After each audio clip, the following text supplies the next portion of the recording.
was one woodcutter. He used to cut wood daily, slogging it out in the hot sun, sweating.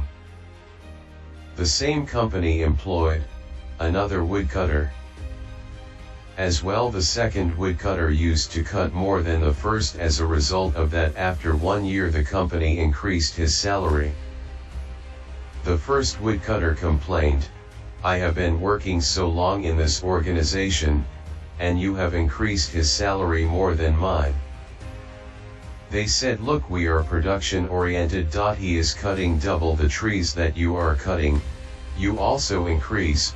Your performance will increase your salary more than his." So he tried harder and harder.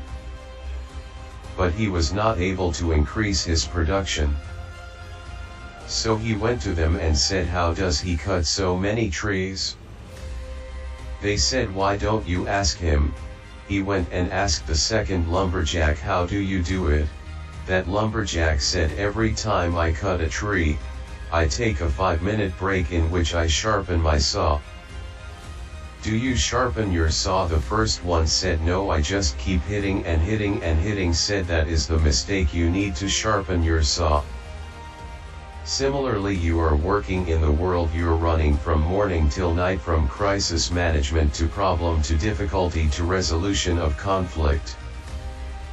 At home and the office, amongst the relatives, with the people in India, over the phone and via Skype. But all these conflict resolutions, etc., that you keep doing requires your own elevation of consciousness. The more sublime consciousness you bring to bear on your task, your work, your issues, the more efficient you will be. So do you take time to sharpen your saw? Do you take time to improve your mind through sadhana? No sir, we are so busy we don't have time. That is the problem. It is like that lumberjack. Our scriptures tell us that, look, you do need to do sadhana on a daily basis, just like you exercise.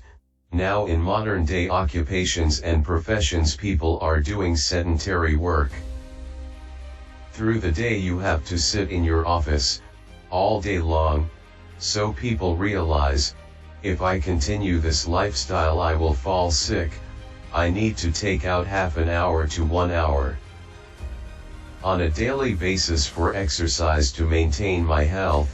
The biggest cause for ill health is lack of exercise, and the biggest solution is the exercise. Whether you do the yoga, suns, or walk or run or aerobics, a gym, anything will help. But to maintain your physical health, you do need exercise. Now you don't exercise 24 hours a day. You know, exercise for a little portion that helps you through the day. What about the exercise for the mind? The mind is subject to wear and tear because you are handling the world. That is why the attachment, the hatred, the hankering, the aversion, the distraction, all this is going to happen when you live in the world. Now for some time you need to enhance the quality of your mind and thoughts. Otherwise then you will say, well, bad thoughts coming to me always, because you are not endeavoring to purify the mind. So simple. Lord Krishna says in the Bhagavad Gita, do sadhana in isolation. Even the Bible says, when thou prayest, enter thy closet and lock my door. What is the idea of that? The world should not be able to distract you. That is isolation. Even if 50 people are sitting for sadhana, and the world is not distracting, that is isolation. You have heard from me in the past the example of milk and water. If you take milk and pour it in water, it will mix in. The milk does not have the strength to remain. It maintained its undiluted entity and it is in association with water. Now you do something to the milk, keep it separate from the water, and in isolation, you transform it into yogurt. Now turn the yogurt and extract butter. This butter is now immiscible. It will sit on the water and float. It will challenge the water. Mr. Water, you can do nothing to me now. As long as I was milk, you would dilute my concentration. People would throw me away. But now Mr. Water, you can do nothing to me, because separate from you, I transformed myself into butter. How did that milk become butter?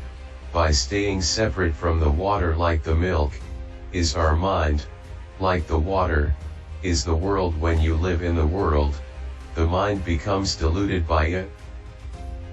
And if you wish to make it invisible, for some time you keep the world away. This is the principle of sadhana in isolation.